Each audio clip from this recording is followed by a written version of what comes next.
Assalamualaikum. Selamat pagi semua.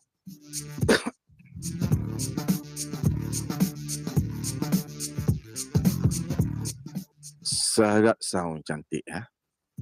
Untuk sehari dua hari ini saya akan memberi penerangan yang lebih ilmiah pada awak semua. Okey. Agar awak tak mudah terpengaruh oleh seseorang individu, seorang asatizah, terutama golongan yang membawa fahaman Wahabi. Okey. Sebab golongan yang membawa fahaman Wahabi dia sebenarnya dia tak belajar teknik hypnotism, tapi dia sudah mengikut macam mana guru-guru beliau ataupun pujaan-pujaan hati, ustaz-ustaz pujaan hati mereka yang tanpa mereka sedar sebenarnya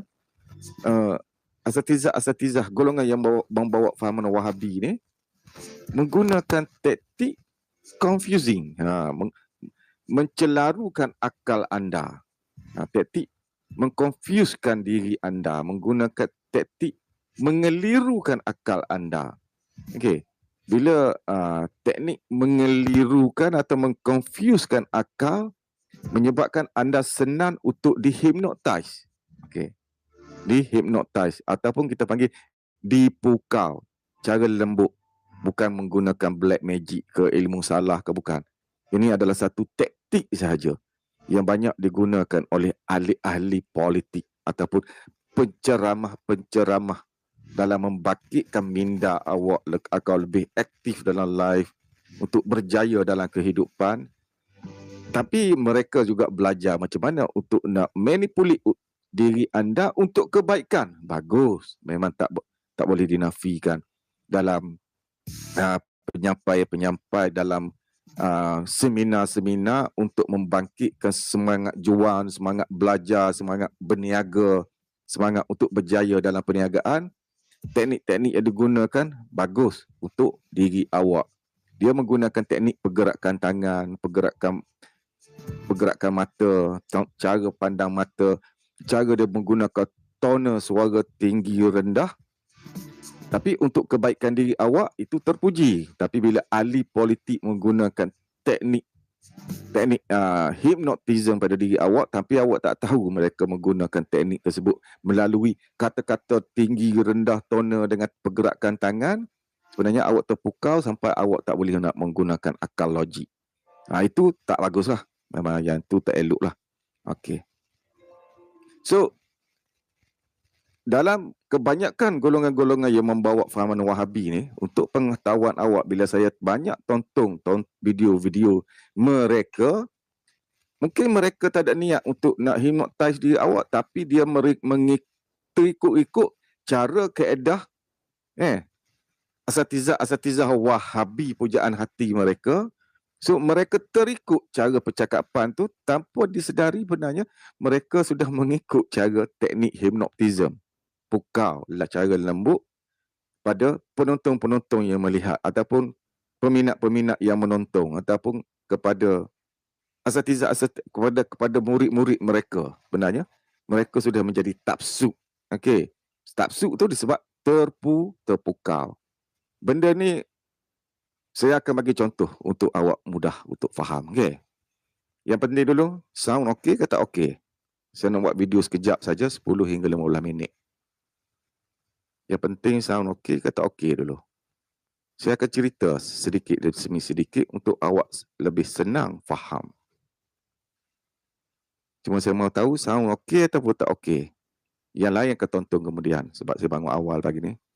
Lepas solat, zikir sikit, makan. Muzik. Okay.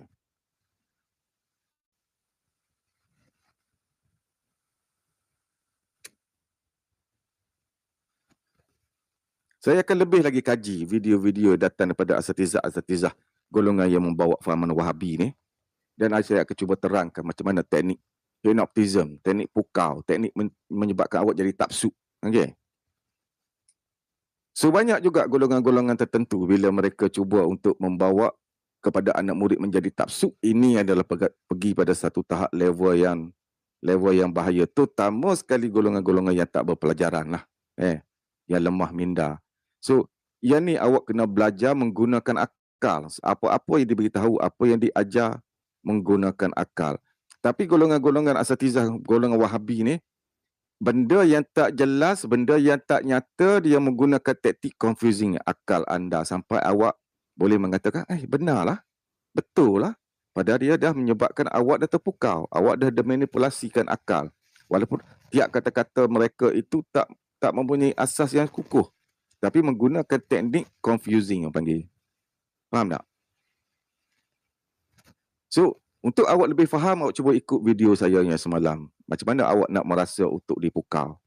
Kemudian awak akan lebih faham macam mana mereka sebenarnya telah mempengaruhi minda awak semua. Faham tak?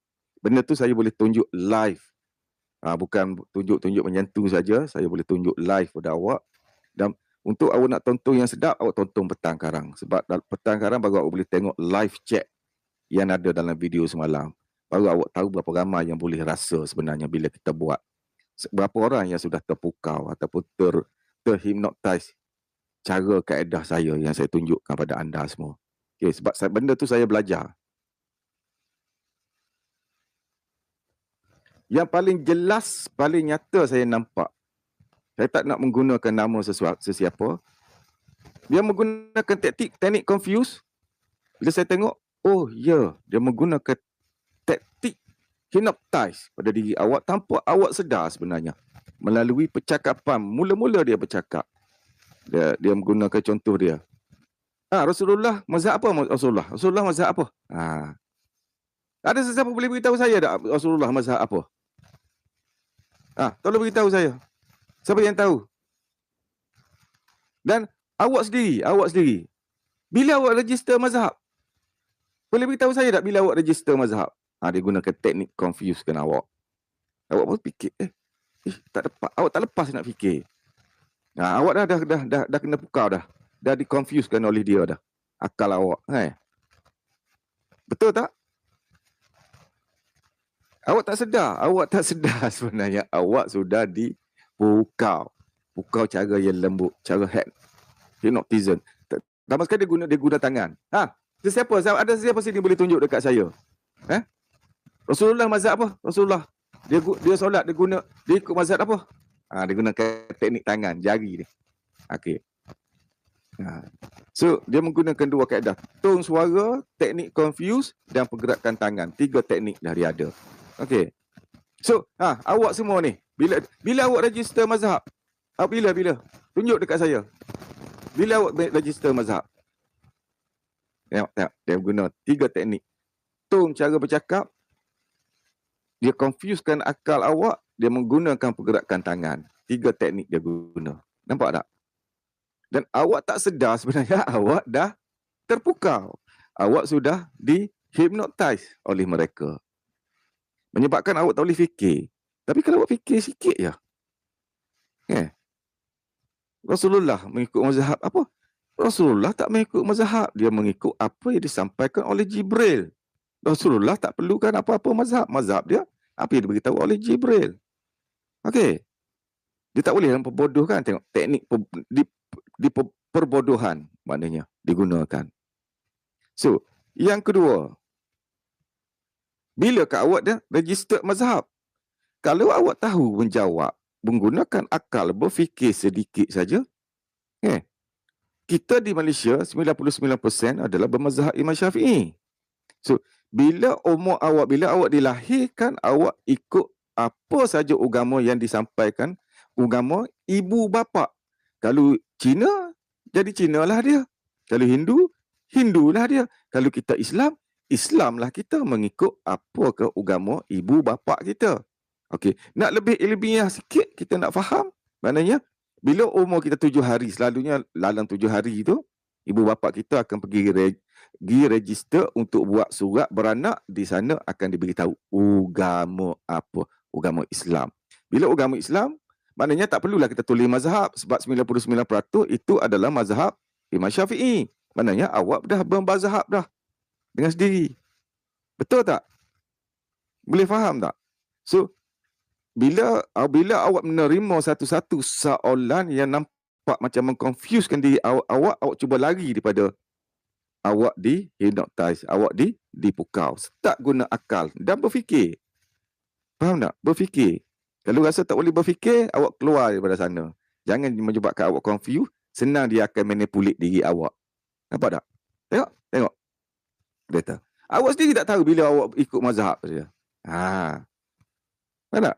So, mana-mana mazhab kita boleh guna. Kita tak mestinya mengikut mana-mana mazhab. Daripada mazhab yang 4. Tapi kita boleh guna mana-mana mazhab. Pentingkah kita bermazhab? Dia akan kata. Dia confusekan diri awak. Iyalah. Tak penting pun kita bermazhab. Tapi kita gunalah yang mana-mana mazhab. Yang kita rasa patut kita guna. Betul lah dia kata. Nampak tak? Akal kita diconfusekan dah. Siapa yang boleh faham apa yang nak sampai ni? Walaupun sebelah orang ni, yang lain ke tonton kemudian. Okey, dah 11 minit dah. Boleh tak awak faham apa yang saya sampaikan ni? Cuba thumb up saya nak tengok. Saya beritahu awak satu ilmu untuk awak lebih fahami. Ahli politik pun sama juga. Orang yang bijak dalam untuk manipulasi otak akal adalah Hitler. Kalau awak tengok macam mana Hitler bercakap dalam bila dia buat perhimpunan pada rakyat dia bercakap, dia guna tone suara dia dengan tangan dia, gerak tangan dia. Sebenarnya semua yang di bawah tu dah terpukau dah. Dia orang macam orang gila dah. Ikut dia. Sebab dah terpukau dengan tone suara dia. Tone suara tinggi rendah menggunakan tangan. Boleh faham tak ni? Saya nak tanya ni. Tak ada seorang pun nak type apa-apa. Sekadar tengok saja. Tak ada respon apa pun walaupun 13 orang. Ataupun Wahabi semua dekat belakang. So, bawalah sifat terpuji Rasulullah, sifat sidik, amanah, tabligh, fatonah. Jangan ada sombong, takbur, bangga diri, khianat, dengki. Baru awak boleh hidup dengan aman. Kalau boleh, janganlah bawa sifat-sifat keji, iblis, setan dan azazil. Kita dapat nafsu mutmainnah sekalipun, kita dapat sakinah, ketenangan. Okey. So, jangan tapsu. Okey. Jangan terpukau. Sebab awak tak berilmu, saya sampaikan ilmu pada awak agar awak lebih arif, lebih tahu. Okey, bye semua. Salam.